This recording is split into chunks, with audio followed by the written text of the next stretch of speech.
All right.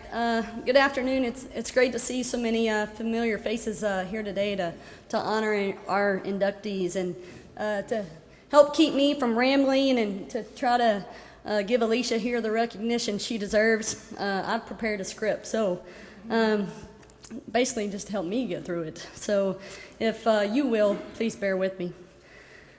Excuse me.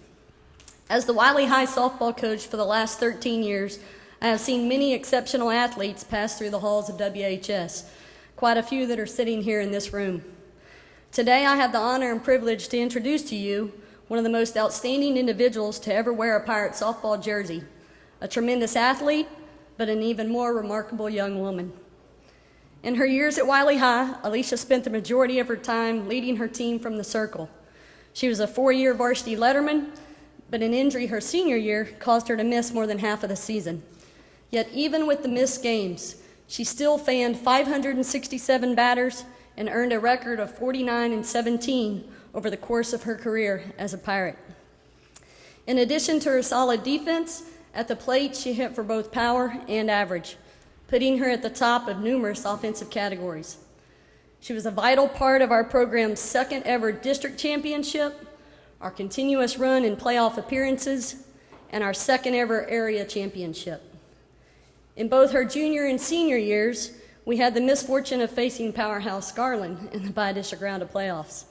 And despite a courageous effort, we fell to Garland, who went on to reach the state tournament in both years, winning it in 2007. Her performance during her sophomore and junior years earned her the district honor of being named Pitcher of the Year in both 2006 and 2007, the latter being our first year to compete at the 5A level, which was the largest at that time. She was selected MVP by her peers and was an academic all-state selection as well. It's not every day that we coach athletes with natural superior work ethic, who instinctively persevere in the face of adversity, and who hold themselves to high standards in their athletic performance, academic achievement, and in their personal life. Alicia did all these.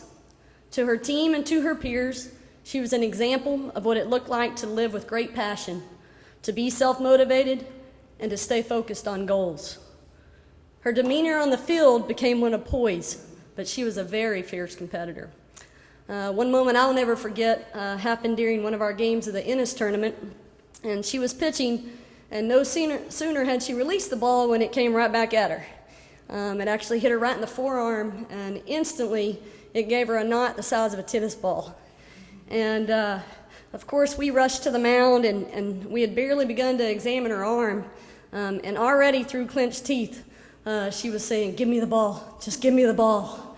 And that's just one example of how competitive she is and how bad she wanted to be out there on that field.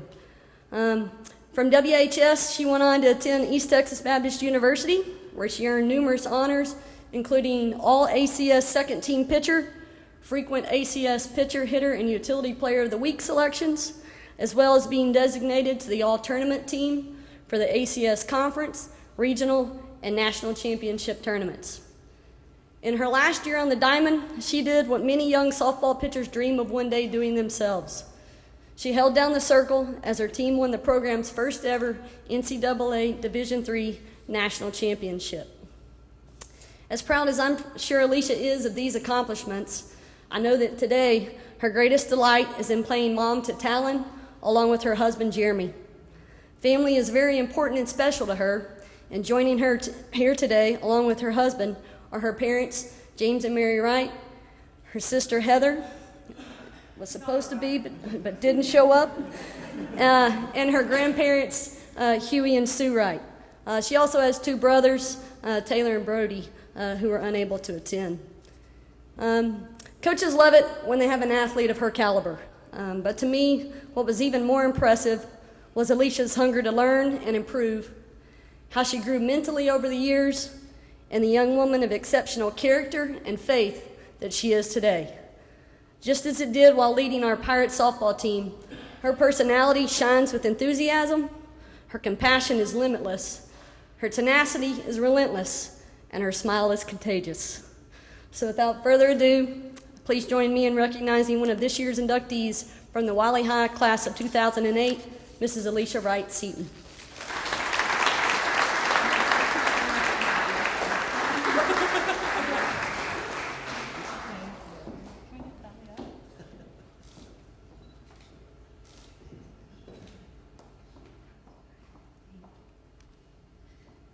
So if I cry, I'm just going to blame it on hormones.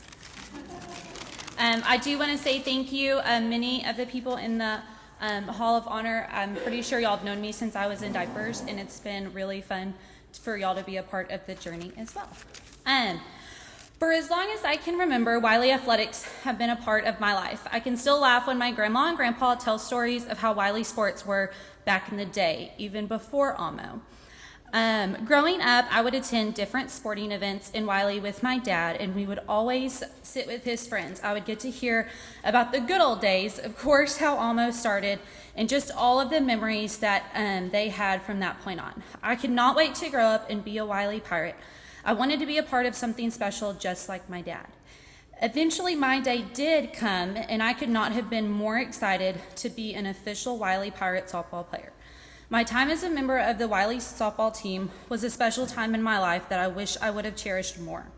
There were a few people who made my high school softball career as special as it was, and these were my coaches, Coach Dameron and Coach Patterson. There are not enough words to show how truly thankful I am for your guidance, perseverance, patience, and overall love that you showed me in high school. Thank you for believing in me when I was down and out and ready to give up on myself. Thank you for trusting me even when I doubted myself. Thank you for always reminding me that it's more about others than myself. Thank you both for helping me after high school as well. I never would have made it through my first year of coaching without you guys. Thank you for pushing me to emerge as a champion. Both of you are a huge source of inspiration to me, and I will forever be grateful for both of you. A few other people I would like to thank are my grandma and grandpa. Thank you for always supporting me no matter what, and for loving me unconditionally. I could not ask for better grandparents or great-grandparents for my children. Mom and Dad, thank you both for everything. Without you guys, I would not be where I am today. Thank you for sacrificing so much so that I could play the game that I love. I know I should have listened more then, but thank you for never giving up on me. Mom, being a mother now, more things make sense. I honestly don't know how you did everything when we were growing up and still managed to always have a smile on your face. Thank you for letting me learn lessons the hard way, but still being there to pick me up. I love you more than you will ever know. Dad, even though we have the same personality and butt heads sometimes, I will forever be thankful for you. You were always my favorite coach and number one cheerleader. Thank you for taking the time to drive me all over for lessons. I will always cherish those Monday night drives to Jerry's listening to Johnny Cash or Merle Haggard. Thank you for putting up with my hard-headedness all of these years, even though I do get it from you. Mom and Dad, my last softball game ever was one for the books. Winning the national championship was an unforgettable moment, and I'm so thankful you were both there every step of the way. The list of what to thank you guys for could go on and on, but I am so thankful for you both showing me the love of Jesus Christ and teaching me that while other things in life may seem important without a relationship with God, I am truly nothing. Thank you again. I love you both. And last, I would like to thank my husband. Jeremy, thank you for always listening to my Wylie stories. Even though you try to teach our son to say Raider Nation, I still love you and couldn't imagine doing life with anyone else.